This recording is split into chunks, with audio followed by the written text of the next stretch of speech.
அஸ்ஸலாமு அலைக்கும் வரஹ்மத்துல்லாஹி வபரகாத்துஹு. இன்னைக்கு டே 6. இன்னைக்கு என்ன துவா பார்க்க போறோம்னா, ஒரு 2 துவா.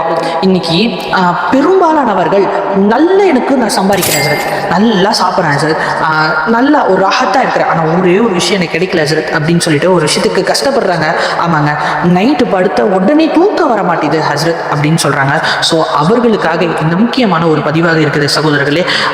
தூங்கும்போது சில சுண்ணத்துகள் இருக்கு. அதாவது நீங்க உது செஞ்சுட்டு தூங்கணும், உங்களுடைய படுக்கை 3 டைம் உதறிட்டு தூங்கணும். அதே போல் ஆயத்துல் குர்சி, அதே போல் சூரத்துல் 3 குல் சூரா சொல்வார்கள். குல் ஹுவல்லாஹு அஹத், குல் அஊது பிரப்பின் நாஸ், குல் அஊது பிரப்பில் ஃபலக், 3 ஓதணும் போன்ற இந்த மாதிரி நல்ல அமல்கள் செஞ்சுட்டு கடைசியில தூங்குறதுக்கு முன்னாடி ஒரு துவா இருக்குங்க. அந்த துவா என் கூட சேர்ந்து சொல்லுங்க.